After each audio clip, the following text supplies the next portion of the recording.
আমরা ট্যাক্স দেই, রাষ্ট্র কি আমাদের দায়িত্ব নেয়?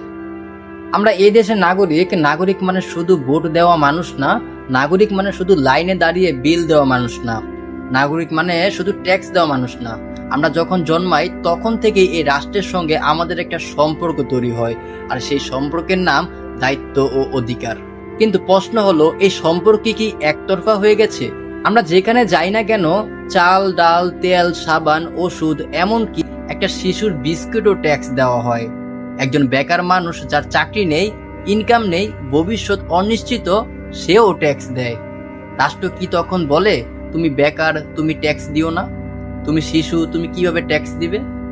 না, ট্যাক্স বাধ্যতামূলক। তাহলে প্রশ্নটা খুব সোজা, নাগরিক দায়িত্ব যদি বাধ্যতামূলক হয়, রাষ্ট্রের দায়িত্ব কেন ঐচ্ছিক হবে? যেখানে অন্যান্য দেশে কি হয়, একজন নাগরিক যদি কাজ না পায়, রাষ্ট্র তাকে বলে না তুমি ব্যর্থ, রাষ্ট্র বলে আমরা আছি।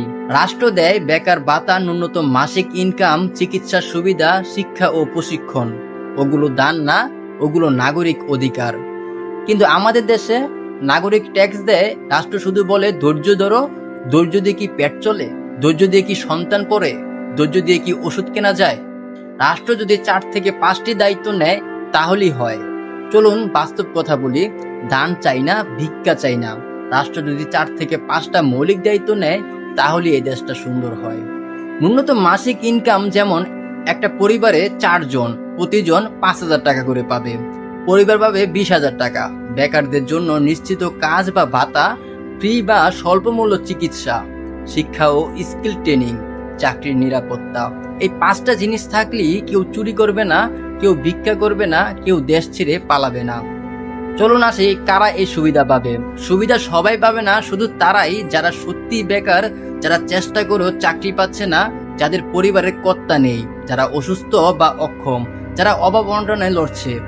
ইচ্ছাকৃত অলসদের জন্য না, এই সুবিধা সংগ্রামী মানুষদের জন্য। অনেকে বলবে দেশের টাকা কোথায়? প্রশ্নটা উল্টো হওয়া উচিত, ট্যাক্সের টাকা কোথায়?